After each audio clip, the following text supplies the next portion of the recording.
I was thinking about something. This has to be the reason why people believe in reptilians, okay? But on the top echelon, or what we would consider to be the elite class, ruling class elite, right? They duke it out in theaters to see who's the real boss. For there might be more than one hegemonic power in a theater contesting for that, right? That, just to be what that would be. It's not even a title. Like, but they're called the belligerents, right? So, like, if two superpowers are come to blows, and where they fight is the theater. They're both belligerents, right? But the leader of both of those countries doesn't refer to themselves as a belligerent, right? You know what I mean? Like, perhaps it's not even their fault, like, completely. Like, they share a little bit, some of the blame. So who's calling all of the people okay, the soldiers are not sinning by its honor, right? And they're not murdering it, right? But it's like they have to go through all this trauma like that should be for the treacherous. The treacherous are the ones that should have to go through that up close personal type of trauma, right?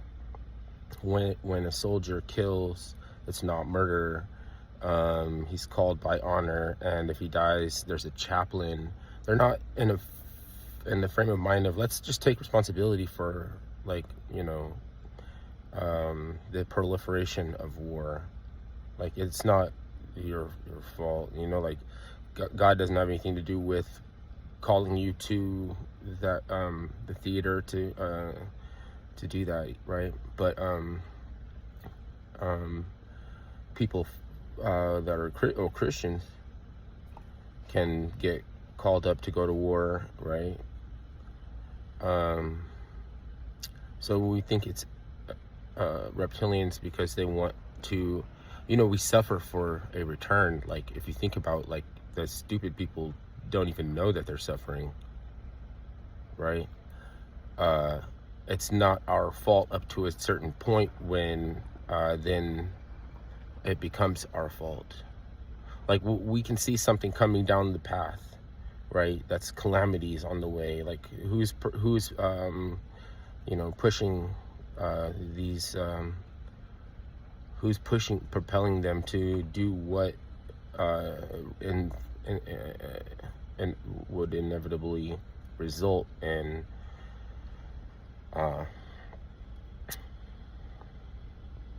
war. Like, well, then it's like becomes like how not to become like that. So, like, whatever it is that compels the people to go to war is to fight against something, and then the way that you fight is to measure just enough overwhelming force, just enough force to overwhelm the opponent, but not any bit more or any bit less, right? So, like, so that you don't become worse or you become the same, right? We would become the same thing that we see doing wrong. So, and that's not the point of this whole thing that I'm talking about. I'm not trying to tell people what we already know, right? There's no court that's saying, okay, you guys are belligerents. You guys are both the belligerents. You're obviously the belligerents. Like, you two, you three, maybe four. The more it is, it could be more, but, like, they're like, how many belligerents are in this theater as we try to recollect what's going on, right? How many belligerents are there? Like, how do we know that they're belligerents? Like, we know, like, who gave them that title? Like, neither one of them tries to be known as a belligerent. Is there, like, another power, archon power over them that's saying, like, because they're trying to wash the blood off their hands. And then if we become like what it was that we were thought we were going to fight, then the blood gets on your hands and it's hard to wash off. The reptilians don't have a human way of thinking or something. Like they're not human, so they wouldn't have human thoughts. So their line of thinking would be like, oh yes, we can wash the blood off our hands. Like, it's possible. For humans, it's not possible, because we would lose our humanity, right? So it's not possible. But for them, they can think that way. And this is all like agreed to at some point beforehand, but they could start employing practices that weren't agreed to and feel entitled and all this kind of shit. So we believe that there's reptilians, because who the hell decides that? Like, I thought we're not even allowed to call them belligerents. I mean, one of them, they usually call each other the same thing. Like, whatever we're calling the Iranians is calling us, you know. These are not regular, normal people. These are like scum. They're all, they're like, they don't play fair by the rules. They're like terrorists. They have sleeper cells. Like, we definitely have sleeper cells in their countries, and we suspect that they might have sleeper cells in ours. And then we we would just stigmatize the entire group of people, because crowds are hysterical. One person could be intelligent enough, but they will never be able to convince a crowd that wants to be stupid. So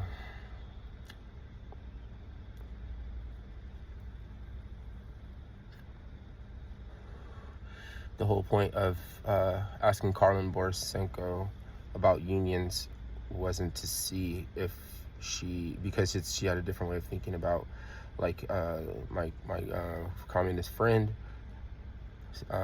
He was saying the good things that they've been able to do.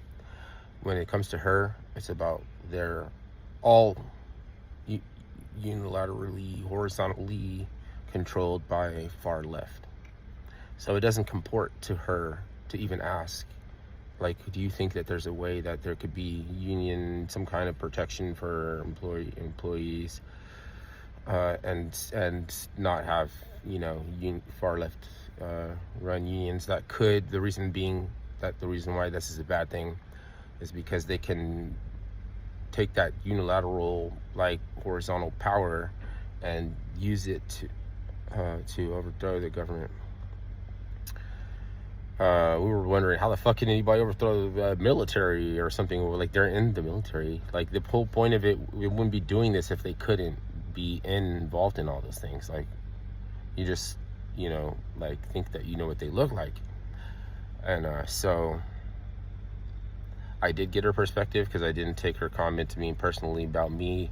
Like, normally you have one chance to take it or leave it in order to retain the perspective, but I have, like, to be successful like 30 times, because the thought keeps re-entering my head that yeah, man, she doesn't have to be like all, like, super bitchy and everything like that.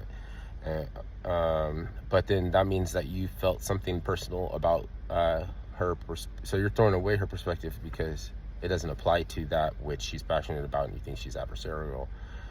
We were friends that will be like, yeah, why do you listen to her, that bitch? I don't like it, and everything like this. And almost like she's the Hitler and I'm sympathizer. Like, he's Vichy, much hated Nazi sympathizers or something like that. And then at the same time, like, Nazis belong to a 1930s and 40s Wehrmacht era. They don't exist outside of their era. Like, if they're important enough to hate them, we should call them by what they are. If they're even important enough to hate them, you should know exactly what they're called. That which is, on, like, it really is just like sensationalizing, hyping up something to be more than what it is. So, like, and then we get like a mind fuck. Like, they tell us, like, you're like, the best place to be is fair and balance is like in the center. Find your center. Has nothing to do with the upcoming carnage and trying to avoid it. Like, that's just saying, okay, you're right. You know, I mean, I agree with you. You're balanced and impartial or something, but then you're not allowed to have bias. You're not allowed to use your judgment. You're not allowed to use your, well, prejudice is part of judgment, part of using your judgment, because you have to be prejudiced towards sets of data that look like a pattern. That's how you know what I mean? Like, what's trying to unlearn you how to see a pattern and deduce it for yourself? Not actually, even though, because you know you don't have the privilege to believe anybody. Like, you don't even have to trust something to verify it. That's why when Reagan said trust but verify, it was a cult. He was being a cult, because you don't have to, you can verify something even before you trust it, or even if you don't trust it. I already don't trust this doesn't mean I'm not going to verify it. I already don't like this person, mean I'm supposed to ignore like when they're giving their perspective view on something that could be causing them to act in the way that they're taking action, because it's in their mind. It's they could be acting in accordance with a sense of what is you know, decent or important, or that would be to focus on it. But so we always find that, like, there's someone in the mirror with us, like egging us on, telling you that you're you're like the goat, and you know, you're right to go out and approach this problem or whatever problem. You don't have to consider how your approach to the problem. You got it. I'm with you. You got it. And I'm just in there with you. Like, your enemies turn out to be the ones that don't want you to study the enemy's perspective or try to find out where they're coming from. Once you're so sure that an enemy is an enemy, you don't have to care anymore about how they figured out that whatever it was that they're doing that makes them an enemy was the right thing to do. But until you were who takes you to that point? It's you. You don't have the privilege to believe anybody, even whether they're telling you what you suspected or what you already think, so that you agree, or if it's something that upset your sensibility, or